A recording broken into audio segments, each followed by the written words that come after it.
حضرت تھوڑا سا دوری بنائی جا رہی ہے تھوڑا ویڈیو بنا دے یار نہیں میں کھا چکا ہوں کھائیے السلام علیکم ورحمۃ اللہ وبرکاتہ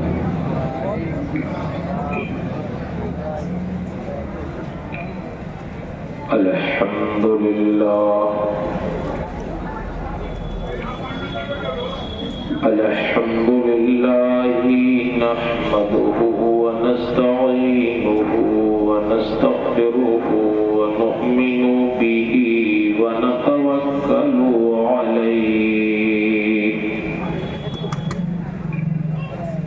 ونعوذ باللہ من شرور انفسنا ومن سیئات اعمالنا من يهده الله فلا مضل له ومن يضلله فلا هادي له ونشهد أن لا إله إلا الله وحده لا شريك له ونشهد أن سيدنا ومولانا محمدا عبده ورسوله صلى الله تعالى عليه وسلم أما بعد فأعوذ بالله من الشيطان الرجيم بسم الله الرحمن الرحيم ربنا وابعث فيهم رسولا منهم يتلو عليهم آياتك ويعلمهم الكتاب والحكمة ويزكيهم إنك أنت العزيز الحكيم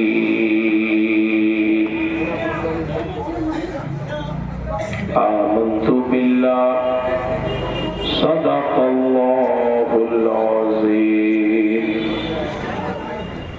وصدق رسوله النبي الأمين الكريم ونحن على ذلك لمن الشاهدين والشاكرين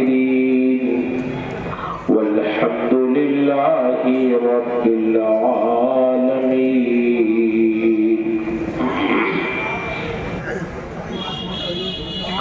انتہائی عقیدت و محبت اور احترام کے ساتھ بارگاہ رسالت مآب صلی اللہ تعالی علیہ وسلم میں درود شریف کا نذرانہ پیش کریں اللہم صلی علی سیدنا مولانا محمد معدن الجود والکرم وآلہ وبارک وسلم صلاۃ وسلاما علیک یا رسول اللہ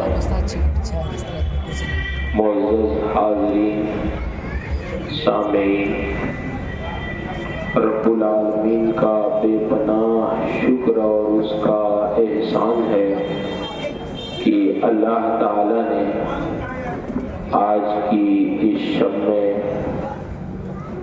ہمیں اور آپ کو اپنے ذکر و شکر اور اپنے محبوبوں کے ذکر کے لیے اکٹھا فرما دیا ہے۔ اللہ تعالی ہماری اور آپ سب کی شرکت کو قبول فرمائے، اور یہاں سے اٹھنے سے پہلے اللہ تعالی ہم سب کی مغفرت فرمائے۔ آج جس جلسے میں آپ تشریف لائے ہیں، مجھ سے زیادہ آپ جانتے ہیں کہ یہ جلسہ حضور پاسبان ملت کے عرس اور دستار بندی کا مجموعہ ہے۔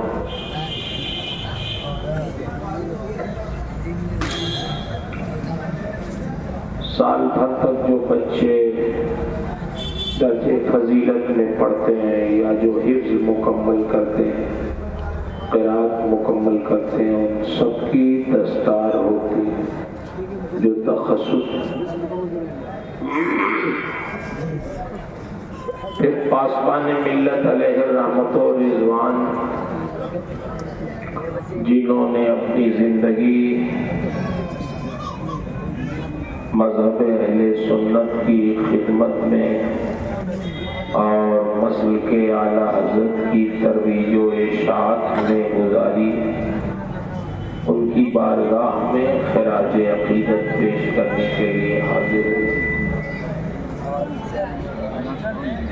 یہ ادارہ انہی کی یادگار ہے، انہی کا قائم کیا ہوا۔ لوگ اب بڑی مشکل سے کہیں آتے جاتے ہیں، اب تو آپ تقریر جتنی چاہیں سب سن لیں موبائل پہ،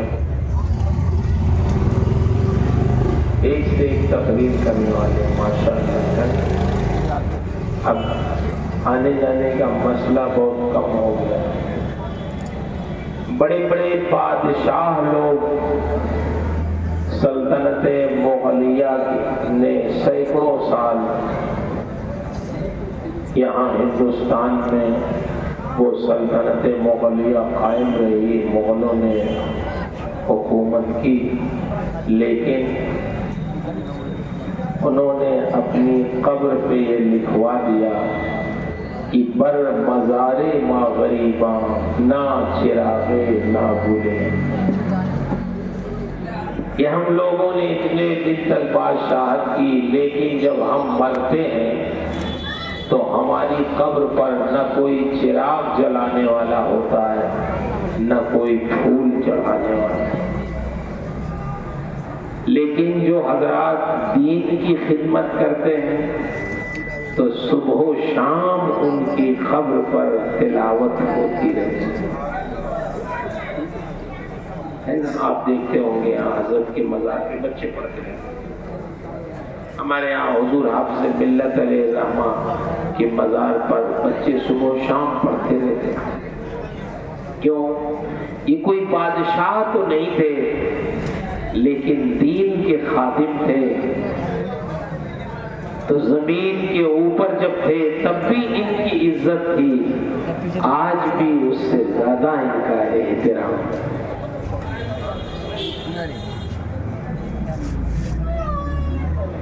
ہم لوگ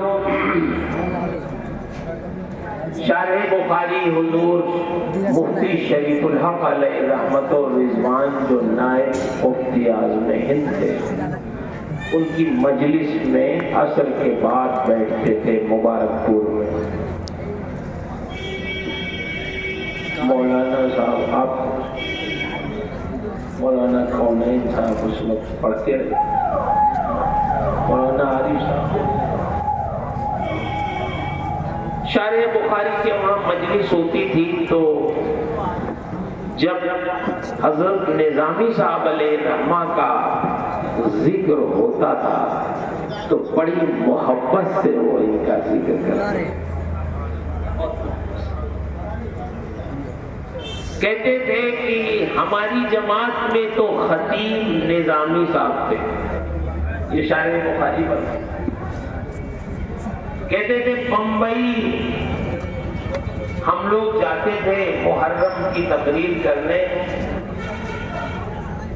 تو جو ہمارے داعی ہوتے تھے جو ہم کو بلائے ہوتے تھے، جو جلسہ کرتے تھے، تو دری بچھا کے اور ہمیں اسٹیج پہ بیٹھا کے وہ بھی نظامی صاحب کے جلسے میں چلے جاتے. یہ حال پھر بلاتے تھے ہمیں اور تقریر سننے نظامی صاحب.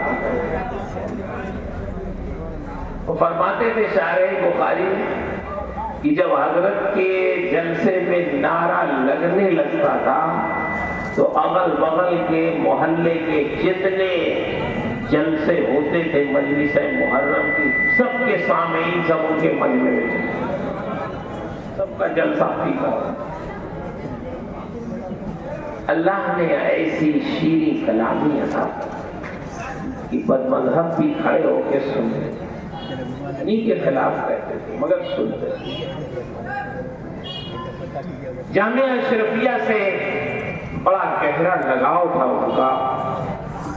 میں نے سنا کہ جب بھی کوئی مشکل وقت آتا تو نظامی صاحب پہنچ جاتے. حافظ ملت علیہ الرحمہ آپ کو بہت مانتے تھے اور آپ بھی حافظ ملت سے بہت محبت کرتے. اور میں سمجھتا ہوں صرف حافظ ملت علیہ الرحمہ ہی سے نہیں، نظامی صاحب ہر اس عالم سے محبت کرتے تھے جو مذہب اہل سنت کی خدمت کرتا ہے. اللہ تعالیٰ غریب رحمت فرمائے، آپ کی قبر پر اپنے رحمتوں اور مال کی بارش نازل فرمائے، آپ کے درجات بلند فرمائے. اور آپ نے جو دارالعلوم غریب نواز قائم کیا، جانتے ہیں یہ مدرسے، ان مدرسوں کا شجرہ رسول اللہ صلی اللہ علیہ وسلم کے اسی مدرسے سے ملتا ہے جس کو 1400 سال پہلے سید الانبیاء نے مسجد نبوی میں کھولا تھا. یہ مدرسے دارالعلوم غریب نواز جو آپ دیکھ رہے ہیں، اس کا ایک شجرہ بے اصل نہیں ہے. اس کی خدمات اگر آپ دیکھیں تو میں تو یہ سمجھتا ہوں کہ اس پورے علاقے میں، بلکہ یہاں سے لے کے بہار بنگال کے طلبہ دارالعلوم غریب نواز سے فیض یاب ہوتے ہیں. بمبئی بھیونڈی میں نے کتنے ائمہ سے علماء سے ملاقات کی تو انہوں نے یہی بتایا کہ ہم دارالعلوم غریب نواز دین کی خدمت انجام دے رہے ہیں. یہ بڑی اہم چیز ہے. یہ ان کے لیے ایسا صدقہ جاریہ ہے کہ کہاں کہاں لوگ اس کے پڑھے ہوئے دین کی خدمت کر رہے ہیں، وہ سب آپ کے نامہ اعمال میں لکھا. پیری مریدی کرنا بھی آسان ہے، اس میں کوئی محنت نہیں ہے، لیکن مدرسہ چلانا اور کھولنا اور اس کو چلانا اچھی طرح، یہ ہر کس و ناکس کا کام ہے. پھر اس کے حقوق ادا کرنا، اساتذہ کے ساتھ اس نے اخلاق سے پیش آنا، بچے جو پڑھتے ہیں طلبہ ان کا انتظام کرنا، ان کے ساتھ اس میں سلوک کرنا، ان کی تعلیم و تربیت کا انتظام کرنا. ایک طالب علم نہیں، سینکڑوں خاندانوں کے بچے آ کے جاہل سے عالم بن کر، جاہل سے حافظ بن کر، جاہل سے قاری قرآن بن کر، مفتی بن کر وہ دنیا میں جا کے دین کی خدمت کرتے ہیں. یہ معمولی بات ہے. کسی کی جہالت دور کر دینا، کسی کی طبیعت اور مزاج کو بدل دینا، یہ بہت بڑی خدمت ہے. نبی کریم صلی اللہ علیہ وسلم نے اپنی مسجد نبوی میں جب ہجرت کر کے مدینہ شریف آئے تو مکے میں جو مدرسہ تھا وہ دار ارقم میں آپ نے کھولا تھا، وہیں تربیت کرتے تھے صحابہ کی. اور جب مدینے میں آئے تو سید الانبیاء نے اپنا کوئی مکان نہیں بنایا، اپنی بلڈنگ نہیں بنائی، اپنا گھر پہلے نہیں بنایا، بلکہ قباء میں آئے تو سب سے پہلے مسجد تعمیر کی، مسجد قباء، اور جب مدینے میں تشریف لائے تو آپ نے مسجد نبوی تعمیر کی۔ حضرت ابو ایوب انصاری کے گھر میں رہتے تھے اور مسجد نبوی آپ نے اللہ کی عبادت کے لیے اور اپنے صحابہ کی تربیت کے لیے کھولی۔ مسجد نبوی اس وقت چھت کھجور کے پتوں کی، ستون اس کے کھجور کے تنوں کے، زمین کچی، اور اسی مسجد میں سرکار نے اپنے صحابہ کو صرف نماز ہی نہیں پڑھایا۔ میں اپنے بچوں سے جو فارغ ہو رہے، جو پڑھتے ہیں، اپنے علماء کرام سے بھی ادب کے ساتھ عرض کرتا ہوں کہ سید الانبیاء نے امامت بھی فرمائی، آپ امامت بھی کرتے تھے صحابہ کی، آپ پڑھاتے بھی تھے، آپ ان کی تربیت بھی کرتے تھے۔ اگر قرآن میں جو آپ کے بعثت کی آیتیں نازل ہوئی ہیں اس کو آپ پڑھیں تو سمجھ میں آئے گا کہ نبی کی آمد کا مقصد ہی یہی ہے کہ علم عام ہو۔ یعلمہم الکتاب والحکمہ ویزکیہم، نبی قرآن کی آیتوں کی تلاوت کریں، یتلو علیہم آیاتک ویعلمہم الکتاب والحکمہ، قرآن پڑھ کے لوگوں کو سنائیں، سکھائیں، قرآن کی تفسیر سکھائیں، قرآن کا معنی سکھائیں، حکمت اور دانائی اور فقہ اور حدیث سنائیں، ویزکیہم، صرف پڑھائیں ہی نہیں بلکہ اپنے صحابہ کا تزکیہ بھی کریں، ان کی تربیت بھی کریں۔ یہ مقصد بتایا گیا۔ تو سرکار نے اس مقصد کو کہاں پورا کیا؟ مسجد نبوی سے شروع کیا۔ آج بھی مسجد نبوی کے صحن میں آپ جائیں، اللہ توفیق دے آپ کو، حج کرنے جائیں، عمرہ کرنے جائیں تو تقریباً 2 یا 1.5 بالشت اونچا صفہ چبوترا ہے جس میں تقریباً 50 سے 60 70 لوگ تک بیٹھ سکتے ہیں۔ آج بھی وہ موجود ہے۔ یہی ہمارے صحابہ کا ہاسٹل ہے، اسی پہ صحابہ بیٹھے رہتے تھے۔ آج تو مدرسوں میں مطبخ کا انتظام ہے، کھانے پینے کا انتظام ہے، ساری رہائشی سہولیات موجود ہیں، لیکن اس وقت صحابہ کرام اسی چبوترے پہ بیٹھے رہتے، کھانے کا کوئی باضابطہ انتظام نہیں تھا، کسی نے کھلا دیا تو کھا لیا، اور لا یسألون الناس الہا، وہ لوگوں سے اصرار بھی نہیں کرتے تھے کہ ہمیں کھلاؤ، وہ بھوکے رہتے تھے لیکن کسی سے مانگتے بھی نہیں تھے۔ اندازہ نہیں ہوتا لوگوں کو کہ یہ بھوکے پیاسے ہیں، اور نبی کریم صلی اللہ علیہ وسلم سے علم حاصل کرتے تھے، تزکیہ حاصل کرتے تھے۔ مسجد نبوی چھوٹی سی تھی، کھجور کے پتے، جو کھجور کے تنوں کے تھے وہ ساگوان کی خوبصورت ستون لگائے اور مسجد خوبصورت بنا دی۔ تو لوگوں نے کہا حضرت عمر کی بات آپ کو یاد نہیں؟ انہوں نے کچھ کہا تھا کہ اس میں رنگ روغن مت لگانا۔ دیکھیے جو لوگ کہتے ہیں نا کہ یہ تو سرکار کے زمانے میں چیز نہیں تھی، اب کیسے؟ حضرت ابو عثمان کا جواب سنو۔ لوگوں نے جب کہا حضرت عمر نے کہا تھا اس میں رنگ روغن نہیں لگانا، ایسے ہی رہنے دینا جیسے سرکار کے زمانے، تو آپ نے کیوں بدل دیا؟ تو فرمانے لگے سنو، سرکار کے زمانے میں جس حالت میں تھی، حضرت ابو بکر کے زمانے میں جس حالت میں تھی کہ چھپر کی چھت تھی، کھجور کے تنوں کے ستون تھے، حضرت عمر کے زمانے میں جس حالت میں تھی، تو اسی حالت میں ہمارے گھر بھی تھے، لیکن اب ہمارے گھر پکے ہو گئے ہیں، تو کیا مسجد نبوی ہمارے گھر سے بھی خراب رہے گی؟ نہیں، جب ہمارے گھر کچے تھے تو مسجد کچی تھی، ہمارے گھر پختہ ہو گئے تو مسجد نبوی بھی ہمارے گھروں سے اب اچھی ہوگی تاکہ اس سے شان اسلامی ٹپک۔ تو انہوں نے، لیکن نبی کریم صلی اللہ علیہ وسلم نے اسی مسجد میں، چھوٹی سی مسجد میں صحابہ کو بیٹھا کے جو پڑھایا ہے، اللہ اکبر، انہی میں عبداللہ ابن عمر تھے، عبداللہ ابن مسعود تھے، زید بن ثابت تھے، حضرت ابو ہریرہ تھے، عبداللہ ابن عباس تھے، عبداللہ ابن عمر تھے، حضرت ابی بن کعب تھے۔ یہ سب لوگ، کوئی تفسیر پڑھ رہا ہے، کوئی حدیث پڑھ رہا ہے، کوئی علم میراث پڑھ رہا ہے، کوئی سید المفسرین بن رہا ہے، کوئی محدث بن رہا ہے۔ انہی صحابہ میں پڑھنے والوں میں کوئی سپہ سالاری کی تعلیم حاصل کر رہا ہے، یہ ابو عبیدہ بن جراح ہے، یہ خالد بن ولید ہے، نبی کریم صلی اللہ علیہ وسلم سے سپہ سالاری کی تعلیم حاصل کر رہے ہیں۔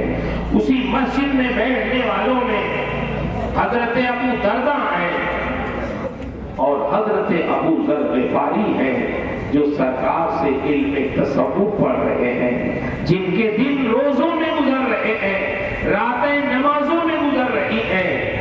اللہ کے رسول سے پڑھنے والے ایک ذوق کے طالب علم نہیں ہیں، ایک فن کے طالب علم نہیں ہیں۔ آج مدرسوں میں ہر فن کا ایک استاد ہوتا ہے، کالجوں میں، یونیورسٹیوں میں ہر فن کا ایک الگ استاد ہوتا ہے، اور وہ وہی پڑھاتا ہے جس میں اسے مہارت ہوتی ہے۔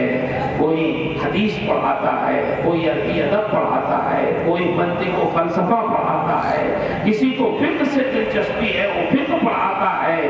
لیکن سید الانبیاء اکیلے مسجد نبوی میں بیٹھ کر کسی کو قرآن کی تفسیر پڑھا رہے ہیں، کسی کو علم فقہ پڑھا رہے ہیں، کسی کو علم تاریخ پڑھا رہے ہیں، کسی کو تصوف پڑھا رہے ہیں، کسی کو سپہ سالاری کا علم دے رہے ہیں۔ اکیلے ایک ذات نے، ایک عرب نے آدمی کا بول بالا کر دیا، خاک کے ذروں کو ہمدوش ثریا کر دیا۔ خود نہ تھے جو راہ پہ اوروں کے ہادی بن گئے، کیا نظر تھی جس نے مردوں کو مسیحا۔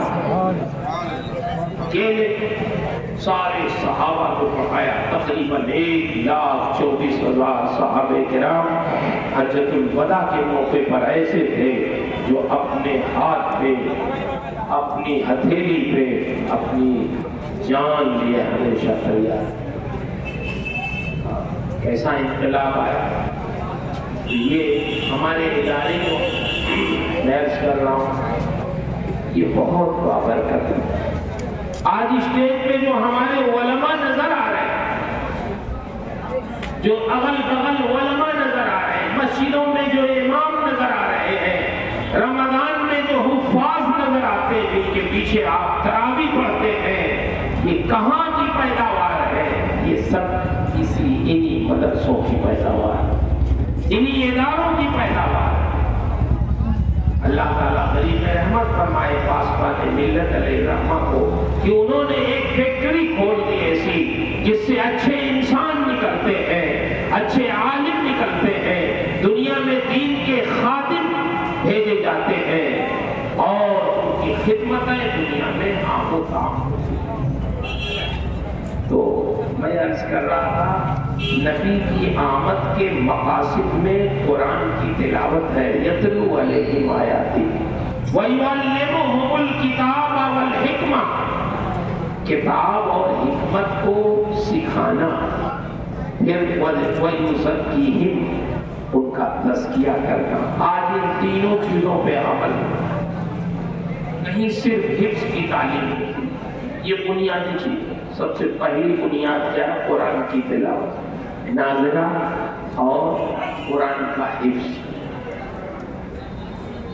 یہ بنیادی چیز ہے کہ پہلے ان کا قرآن صحیح ہو، پھر قرآن حفظ کیا جائے۔ یہ یتلو علیہم آیاتک سے ثابت ہے۔ پھر جب قرآن کو پڑھنے لگے تو پھر اسے سمجھنے کی ضرورت ہے۔ یہ قرآن سمجھایا کہاں جاتا ہے؟ یعلمہم الکتاب والحکمہ کے مصداق کون لوگ ہیں؟ یہ وہ علماء ہیں جو قرآن کی تفسیر پڑھاتے ہیں، قرآن کے معانی پڑھاتے ہیں، فقہ پڑھاتے ہیں، حدیث پڑھاتے ہیں، تصوف پڑھاتے ہیں، یہ سارا علم جو پڑھاتے ہیں مدرسوں میں وہ یعلمهم الکتاب والحکمہ کی یہ تفسیر۔ پھر اس کے بعد کیا آتا ہے؟ وَيُزَكِّيهِمْ، ان کا تزکیہ کرنا۔ یہ تزکیہ جانتے ہیں یہ خانقاہوں میں پہلے ہوتا تھا، اب بھی کچھ خانقاہوں میں کم ہو۔ مدرسوں میں پہلے ہوتا تھا، اب مدرسوں میں بھی تربیت ہم لوگ بہت کم کر پاتے ہیں، حالانکہ کرنا۔ میں خود اس کا اعتراف کرتا ہوں کہ جیسا ہونا چاہیے ہمارے بچے ناراض نہ ہوں، اب یہ تو بغیر مطالعہ درس کام ہے، ان کو کچھ بھی پڑھا دیجیے پڑھ کے چلے جائیں، سارے ہلا کے چلے جائیں، اب حال یہ ہو یہ رات میں کیا کرتے ہیں سمجھ بات نہیں آتا۔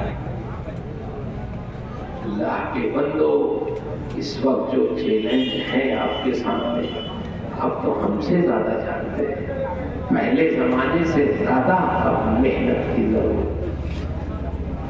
دنیا میں نظام امن و امان ہو، محبتیں تقسیم ہو، ایک دوسرے کا احترام ہو، مطمئن کیا جا سکے لوگوں کو۔ اگر کسی کو کوئی خلجان ہو یہ اسی وقت ہوگا جب آپ بہت ہی محنت کے ساتھ پڑھیں گے تب ہو۔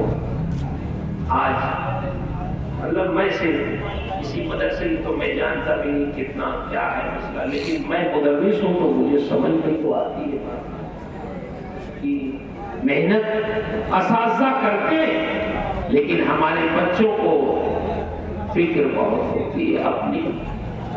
آپ کو میں بتاؤں کیسے کیسے لوگوں نے محنت کی ہے۔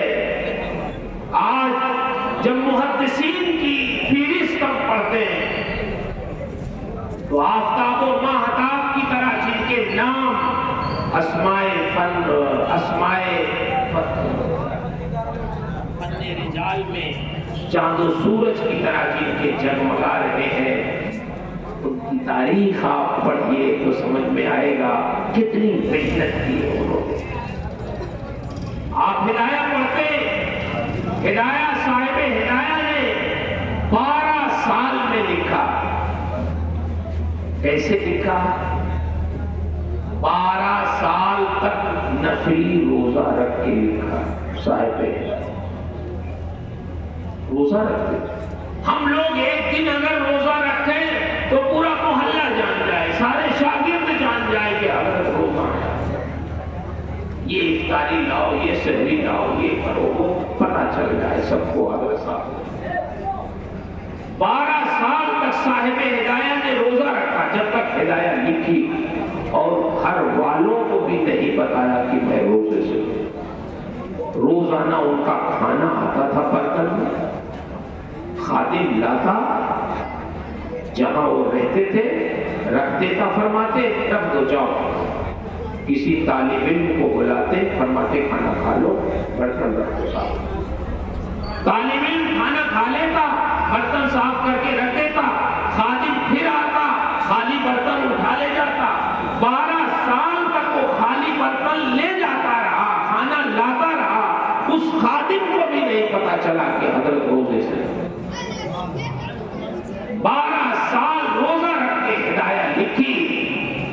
تو آپ غور کریں، یہ ہمارے علماء بتائیں گے، مجھ سے زیادہ علم و فضل رکھتے ہیں یہ حضرات، یہ بتائیں گے کہ تقریباً 800 سال ہو گئے ہدایہ لکھے ہوئے۔ ہدایہ جیسی کتاب آج تک کوئی فقہ حنفی میں نہیں لکھی جا سکی۔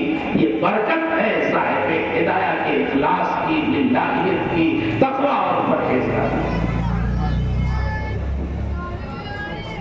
تو اگر صاحب ہدایہ اتنی محنت سے لکھتے ہیں تو کم سے کم ہمیں محنت سے پڑھ تو لینا چاہیے، اس کا حق تو ہے کہ نہیں بتائیے۔ میرے بھائیوں، ہمیں بہت محنت کی ضرورت ہے۔ ایک امام ہے، امام عبد الرحمن بن قاسم، یہ محدثین کی فہرست میں آتے ہیں، مسلم شریف کے بھی شیوخ میں، صحیح مسلم کے معنی مسلم کے شیوخ میں آتے ہیں۔ عبد الرحمن بن قاسم، جب امام مالک مدینہ الرسول میں انہوں نے علم حدیث پڑھانا شروع کیا تو عبد الرحمن بن قاسم یہ مدینے کے رہنے والے تھے، بہت دور کے تھے، تو ان کو شوق ہوا کہ میں بھی علم حدیث پڑھوں اور امام مالک سے پڑھوں۔ ان کی شادی وہی نئی ہوئی تھی، تو انہوں نے اپنی بیوی سے اجازت لیا کہ امام مالک مدینہ الرسول میں پڑھا رہے ہیں اور پوری دنیا اسلام سے لوگ جا رہے ہیں، ٹوٹ کر جا رہے ہیں مدینہ شریف علم حدیث پڑھنے، مجھے بھی بہت شوق ہے کہ میں بھی جاؤں مدینہ شریف علم حدیث حاصل کروں، لیکن اب میں پابند ہوں، شادی ہو گئی ہے، تمہارے حقوق میرے ذمہ ہیں، اگر تم اجازت دو تو میں جا کے مدینہ شریف امام مالک کی درسگاہ میں داخلہ لے کر علم حدیث پڑھوں۔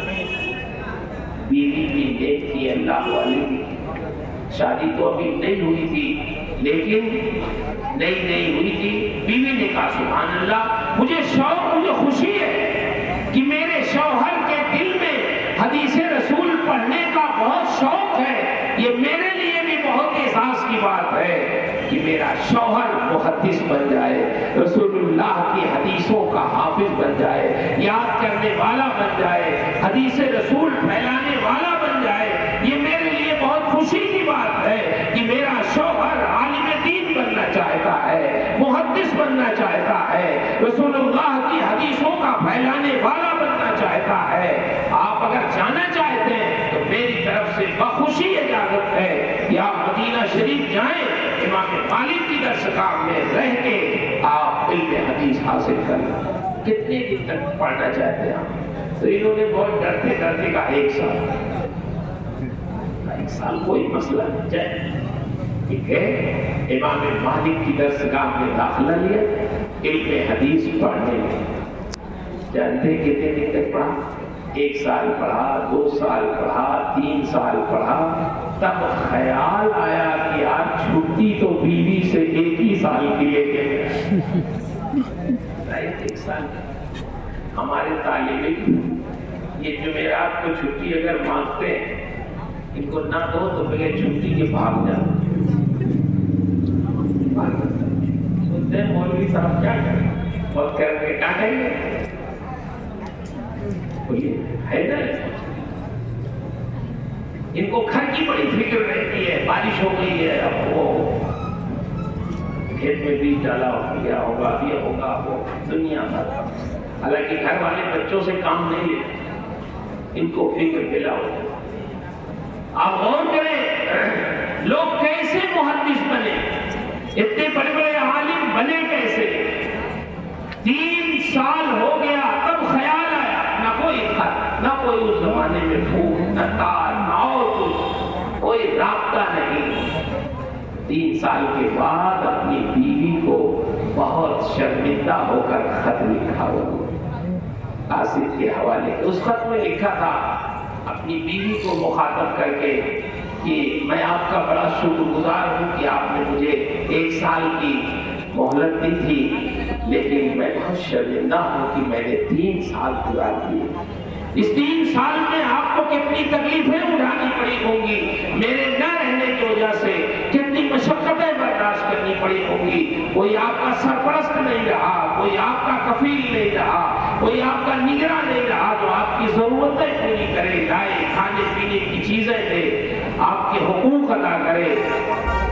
اس راہ میں جو تکلیفیں آپ نے اٹھائیں، اللہ اس پہ آپ کو جزا دے۔ لیکن میں بڑی سچائی سے کہنا چاہتا ہوں کہ 3 سال تو ہو گئے مجھے، لیکن جو میری علم حدیث کی پیاس تھی ابھی بجھی نہیں ہے، میں اور پڑھنا چاہتا ہوں۔ اب آپ مجھے بتائیں کہ کیا آپ کی طرف سے اجازت ہے پڑھنے کی؟ اور میں کوئی دباؤ آپ پہ نہیں بنانا چاہتا. آپ اگر نہیں چاہتی ہے تو مجھے تو پڑھنا ہے. اگر آپ انتظار کر سکیں تو انتظار کریں، اور اگر انتظار نہ کر سکیں تو میری جانب سے آپ کو اجازت ہے کہ آپ میری زوجیت سے نکل کر کسی دوسرے شوہر سے شادی کر کے اپنی زندگی گزار لیں. مجھے تو ابھی اور پڑھنا. یہ خط جب ان کی بیوی کو ملا تو پہلے تو بہت خوش ہوئی کہ میرے شوہر کا شوق بہت ہے، لیکن جب یہاں پہنچی کہ اگر آپ برداشت نہ کر سکیں تو میری زوجیت سے نکل کر کسی دوسرے شوہر سے شادی کر کے اپنی زندگی گزار لیں، تو ان کو بہت تکلیف ہوئی. اس کا جواب لکھوایا اور خیریت کے بعد انہوں نے یہ بات لکھوائی کہ میرے پیارے شوہر عبد الرحمن بن قاسم، تمہارا شوق علم سن کر بہت خوشی ہوئی مجھے کہ میرے پیارے شوہر کے دل میں علم حدیث پڑھنے کا شوق بہت ہے، لیکن وہیں ایک جملے سے مجھے تکلیف بہت ہوئی کہ تم نے یہ کیسے لکھ دیا کہ تم انتظار اگر نہ کر سکو تو میری زوجیت سے نکل کر کسی دوسرے شوہر سے شادی کر لو. عبد الرحمن بن قاسم، کیا آپ یہ سمجھتے ہو کہ جس زمانے میں تم مدینۃ الرسول میں رہ کے رسول اللہ صلی اللہ علیہ وسلم کی احادیث کریمہ پڑھ رہے ہوگے، اس زمانے میں تمہاری بیوی تمہاری زوجیت سے نکل کے کہیں باہر جائے گی؟ نہیں، اس کو سوچنا بھی نہیں.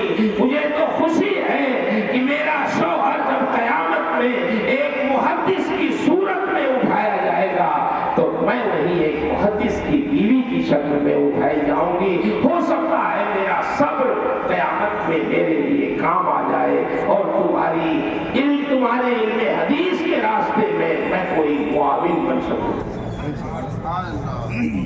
کیسا جواب دیا ہماری ماں، بہنوں، بیٹیوں کے لیے یہ جواب نمونہ.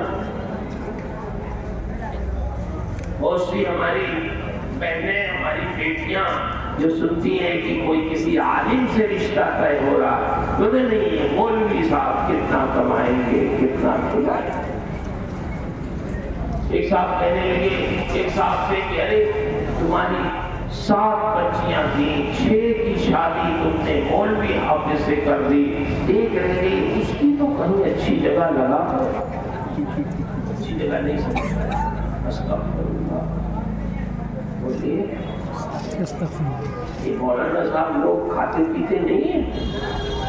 بولیے. اللہ تعالیٰ رزاق ہے، سب کو روزی دیتا ہے. جو اپنے دشمنوں کو روزی دیتا ہے کیا وہ اپنے دین کے خادموں کو روزی نہیں دیتا؟ جو شب و روز اس کے دین کی خدمت کرے، جو مسجدوں میں اذان دے، جو مسجدوں میں نماز پڑھائے، جو درسگاہوں میں بیٹھ کے علم حدیث، علم فقہ پڑھائے لوگوں کو، اللہ تعالیٰ ان کے رزق کا حافظ ہے، غیب سے انتظام فرماتا ہے. جو پرندوں کو رزق عطا فرماتا ہے وہ اپنے دین کے خادموں کو کیوں نہیں رزق عطا فرماتا ہے؟ بہت سکون سے، بہت سکون سے. تھوڑا سا کھس کر جب یہ خط ان کے پاس پہنچا، حضرت عبد الرحمن بن قاسم کے بعد توجہ ہے آپ حضرات کی؟ جی جی جی جی. اچھا غور سے سنیے گا، میں تو سمجھا رہا ہوں آپ کو. بچی کہاں گئے جن کی دستار ہے؟ بلائیے آ گئے. ان کو بھی سمجھانا ہے، انہیں سے تو کام لینا ہے ہم لوگوں کے. بے شک انہیں سے کام لینا ہے. یہی تو مستقبل کے ہمارے، یہی ہمارا مستقبل ہے. سمجھ رہے؟ انہی سے دین کی خدمتیں وابستہ ہے. انہی کو سمجھانا ہے، انہی سے گزارش کرنا ہے، ان سے محبت بھی کرنی ہے، ان کو ڈانٹنا بھی ہے، ان کو سمجھانا بھی ہے، ان سے گزارش بھی کرنی ہے، کیونکہ انہی سے دین کا کام آگے بڑھنا ہے. تو یہ جو علماء، فارغ ہونے والے حفاظ، علماء، قرآن، ان کی عزت بھی کرنی، ان کے لیے دعا بھی کرنی. آپ سب لوگ بھی دعا کیجیے اللہ انہیں بعمل عالم بنا. آمین عمل حافظ بنا. آمین. عبد الرحمن بن قاسم کے پاس جب گھر پہنچا بہت خوش ہو گئے. وہ بیوی نے کیا جواب دے دیا, مطمئن ہو گئے, بہت اچھا جواب. پڑھنے لگے, پھر پڑھنا شروع کیا. کتنے دن تک پڑھے جاتے؟ 17 سال تک پڑھتے. 17 سال پڑھتے رہے. جب چلے تھے وہاں سے تو ایک بچہ ان کی بیوی کے شکم میں پرورش پا رہا تھا. جب چلے آئے تو پیدا ہوا. وہ 17 سال کا تقریباً جوان ہو گیا اور حج کا ارادہ کیا اس نے. جب حج کا ارادہ کیا تو والدہ نے کہا بیٹا ایسا ہے, حج کرنے جب جاؤ گے تو حج سے فارغ ہونے کے بعد مدینہ الرسول جاؤ گے. مدینہ الرسول جب جاؤ گے تو جب آداب سے فارغ ہو جانا, حاضری سے, بارگاہ رسالت کی, تو تم امام مالک کی درسگاہ پوچھتے پوچھتے ان کی درسگاہ میں جانا. تم اپنے والد کے بارے میں اپنی زندگی میں مجھ سے اکثر پوچھتے تھے کہ میرے والد کہاں ہیں, تو تمہارے والد امام مالک کی درسگاہ میں علم حدیث پڑھ رہے ہوں گے, ان سے جا کے ملاقات کر لینا اور بتا دینا کہ میں آپ کا بیٹا ہوں. صاحبزادہ آیا, حج کیا, مدینہ شریف حاضر ہوا اور مدینہ شریف حاضر ہو کر جہاں جہاں اسے حاضری دینا تھا بارگاہ رسالت میں حاضری دیا, اور جہاں جانا تھا فارغ ہو کر پھر اس نے پروگرام بنایا چلو امام مالک کی بارگاہ میں جائے. امام مالک کی خدمت میں گیا, سلام کیا, پوچھا کیا آپ کی مجلس میں عبد الرحمن بن قاسم نام کے کوئی صاحب ہیں؟ امام مالک نے کہا ہاں, وہ دیوار سے ٹیک لگا کے جو پڑھ رہے ہیں وہی. امام مالک سے پوچھا کیا عبد الرحمن بن قاسم نام کے کوئی آپ کی مجلس میں ہے؟ امام مالک نے کہا ہاں, وہ جو دیوار سے ٹیک لگا کے پڑھ رہے ہیں نا وہی عبد الرحمن بن قاسم. لڑکا آیا, سلام کیا, انہوں نے جواب دیا لیکن کوئی بہت توجہ نہیں کی. اس نے عرض کیا کان میں, حضور میں آپ کا بیٹا ہوں. کھڑے ہو گئے, بغل کیے ہوئے باپ اور بیٹے, خوشی کے آنسو جاری ہو گئے دونوں کے آنکھوں سے, رونے لگے زاروں کے بعد. بیٹے نے کہا ماں نے بھیجا ہے مجھے, میں حج کرنے آیا تھا, ماں نے کہا ہے کہ اپنے والد سے ملاقات کر لینا, میں ملنے آپ سے آیا ہوں, آپ کا بیٹا ہوں حقیقی. دونوں رونے لگے پھوٹ پھوٹ کے. امام مالک نے جب دیکھا, آواز سنی, فرماتے ہیں عبد الرحمن یہ نوجوان کہاں سے آ گیا, یہ کون ہے نوجوان تمہارا, تمہارے علاقے سے آیا ہے, کسی عزیز کے مرنے کی خبر لے کے آیا ہے, کیوں رو رہے ہو تم, کیا بات ہے؟ عبد الرحمن بن قاسم نے کہا حضور ایسی بات ہے, کسی کے مرنے کی خبر لے کے نہیں آیا ہے, یہ میرا بیٹا ہے. 17 سال ہو گئے جب میں چلا تھا تو یہ اپنے ماں کے شکم میں تھا, پیدا ہوا, جوان ہوا, حج کرنے آیا تھا, پہلی مرتبہ میں نے اس کو دیکھا ہے, اس نے مجھے دیکھا ہے. 17 سال ہو گئے, نہ میں نے اپنے بیٹے کو دیکھا نہ بیٹے نے باپ کو دیکھا. تو آپ مجھے بتائیں جب 17 سال میں پہلی مرتبہ باپ بیٹے کو دیکھے گا, جوان بیٹے کو, اور بیٹا اپنے باپ کو دیکھے گا, تو کیا خوشی کے آنسو نہیں نکلیں گے ان کی آنکھوں سے؟ یہ محبت کے آنسو ہیں, یہ پیار کے آنسو ہیں جو نکل رہے ہیں, یہ خوشی کے آنسو ہیں. حضور 17 سال ہو گئے میں گھر نہیں گیا. امام مالک نے فرمایا 17 سال سے تم گھر نہیں گئے؟ کہا نہیں. فرمایا اچھا اب اپنے بیٹے کے ساتھ تم گھر جاؤ. 17 سال کے بعد امام عبد الرحمن بن قاسم محدث وقت بن کر امام مالک کی درسگاہ سے اپنے شہر لوٹے. مجھے آپ بتاؤ 17 سال میں کتنی دقتیں انہوں نے اٹھائی ہوں گی, تب وہ اتنے بڑے محدث بنے. آج فن اسماء الرجال میں اگر آفتاب و ماہتاب کی طرح ان کا نام روشن ہے, چمک رہا ہے, تو یہ ان کی محنتیں اور ان کی بیوی کے تعاون اور قربانیوں کا نتیجہ. سبحان اللہ سبحان اللہ. بغیر قربانی دیے کوئی بنتا نہیں بن سکتا. محنت ضروری ہے. ہمارے بزرگوں نے بہت کی ہے, ہمارے اسلاف نے کیا ہے. امام بخاری جیسے لوگوں نے بڑی محنت کی ہے. تبادل کی کتاب بخاری اس روئے زمین پر اصح کتب ہے اور قرآن کے بعد سب سے عظیم مقام رکھتی ہے. اس لیے ان مدرسوں میں ہمیں اپنا صرف وقت نہیں گزارنا ہے بلکہ اپنی زندگی کے ان اوقات کو قیمتی بنانا ہے. آپ اپنے لیے زندہ نہیں ہیں, اپنی قوم کے لیے زندہ ہیں, جماعت اہل سنت کے لیے زندہ ہے, اپنے بزرگوں کی قربانیوں کی حفاظت کے لیے زندہ ہے. اس لیے یہ نہ سمجھیں کہ ہم جیسے چاہیں رہیں, ہمیں اور آپ کو ویسے ہی رہنا ہے جیسے ہمارے بزرگوں کا مزاج ہے. بولیے, بات کڑوی لگ رہی ہے, سخت لگ رہی ہے, نہیں لگنی چاہیے, لگنی نہیں چاہیے. میں تو دورے والوں کو پڑھاتا کم ہوں, سمجھاتا زیادہ. کیوں؟ جائیں گے اب تو عالم ہو گئے, جائیں کام کریں. تو ان کو بہت سمجھانے کی ضرورت ہے کہ دیکھو جاؤ مدرسوں میں تو کہیں ناظم صاحب سے مت لڑ جانا, کہیں صدر مدرس صاحب سے مت لڑ جانا.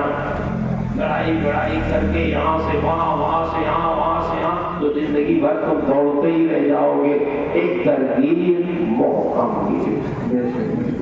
صبر نہیں کرو گے, تحمل نہیں کرو گے تو دین کا کوئی کام نہیں ہوگا. محنت کی ضرورت ہے, صبر کی ضرورت ہے, تحمل کی ضرورت ہے, برداشت کی ضرورت ہے. ہمارے اسلاف نے بڑی محنتیں کی. یہ ہمارے حفظ کرنے والے بچے آج تو پنکھے کے درمیان آپ بیٹھتے ہو, اس کے نیچے بیٹھتے ہو, گدے پہ بیٹھتے ہو, دری پہ بیٹھتے ہو, استاد بیٹھ کے پڑھا رہے ہیں قرآن. آج پڑھنے والے نہیں ہیں ہمارے اپنے لوگ. آپ لوگوں سے ہمیں شکایت ہے, ابھی نام کا اعلان ہوگا تو بچے کہاں ہوں گے؟ مولانا عارف صاحب کے, مولانا کونین صاحب کے علاقے کے, کسی دوسرے ضلع کے, اس شہر کے لوگ نہیں ہوں گے.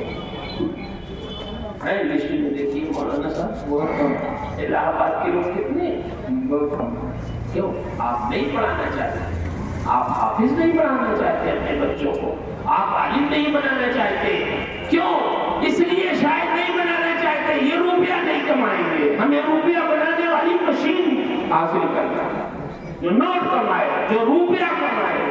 کہاں لے جائیں گے سارا پیسہ؟ کہاں رکھیں گے؟ کیا کریں گے؟ دنیا میں علماء نہیں کھاتے پیتے. بڑے بڑے, میں نے تو دیکھا ممبئی میں ایک لڑکا بہت بڑے گھرانے کا, وہ 12 پڑھ لیا تو اس نے کہا میں مولوی بنوں گا. وہ آ گیا تو اس کے والد نے کہا مولانا صاحب اس کا داخلہ کروا دیجیے. انگریزی پڑھتا تھا, شوق ہو گیا اس کو مولوی بننے کا. میں کہا بھائی چلو لیکن تیاری کر لو, ہمارے یہاں ٹیسٹ بڑا سخت ہوتا ہے. تو یہ دادیا میں تو قریب 1000 لڑکے بیٹھتے ہیں ٹیسٹ میں اور 80 نمبر لانا ضروری. اب وہ آ گیا, مجھے ڈر لگا یار یہ انگریزی پڑھ کے آیا, اس کا املا صحیح نہیں ہوگا, معلوم نہیں پاس ہوگا نہیں ہوگا. لیکن اس کو شوق اتنا, 4-6 مہینے باقی تھے سوال میں, اس کے والد سے کہا میں کہ اس کو کوئی عالم لگائیے جو اس کا املا صحیح کروائے. خیر انہوں نے 2 عالم لگائے صبح شام, اس کا املا درست کروایا. وہ آیا بیٹھا اور جب رزلٹ نکلنا ہوا تو میں نے پوچھا ذمہ دار سے کہ بھائی ایک لڑکا ممبئی کا آیا تھا, کیا ہوا, پاس ہو اس پہ ہوا کہ نہیں ہوا؟ بولے حضرت خوش ہو جائیں, وہ تو 1 نمبر پہ آیا. سبحان اللہ سبحان اللہ. 1000 میں 1 نمبر پہ آیا. تب اس وقت 1000 نہیں تھے, 700-800 بچے بیٹھتے تھے. اداریہ اور مجھے خوشی ہوئی, چلو میری عزت آبرو تو رہ گئی. تو کہتے ہیں مولوی صاحب نے داخلہ بھی نہیں کروایا اس کا, وہ داخلہ ہو گیا اس کا. اس کے یہاں شادی کی جب میں گیا تو آپ یقین مانو گے ماما باپ کے اپنا ادھر ادھر جا. ایک بہت بڑے ڈاکٹر دیکھا انہوں نے, جب اس لڑکے کو, بڑے گھرانے کا لڑکا, تو اس میں ڈاکٹر صاحب نے کہا بیٹا کاش تم میرے لڑکے کو بھی لے جا کے اپنی طرح بنا دیتے تو میری روح خوش ہو. سبحان اللہ سبحان اللہ. بڑے بڑے لوگ, بڑے بڑے سرمایہ دار اپنے کے بیٹے کو حافظ بنانا چاہتے ہیں کہ جس کے سینے میں قرآن محفوظ ہو. ٹھیک ہے، پڑھنے کے بعد آپ نہ پڑھوائیے، آپ اپنی تجارت کروائیے، لیکن بنانے میں کیا ہے؟ کسی بڑے گھرانے کا کوئی بچہ عالم بن جائے گا تو انشاءاللہ بڑے لوگوں میں بھی دینداری وہ عام کرے. تو آپ یہ کیوں سمجھتے ہیں کہ وہ کمائے گا؟ نہیں ہو سکتا وہ نہ کمائے، اس کی برکت سے آپ کے گھر میں اتنی برکت ہو، اس کے بھائی اتنے کمائے کہ اللہ دوسری طرف سے اس کا حصہ آتا ہے. گھر میں بہت سارے لوگ ہیں اور آپ کوئی بات کر رہا ہوں. توجہ ہے حضرات؟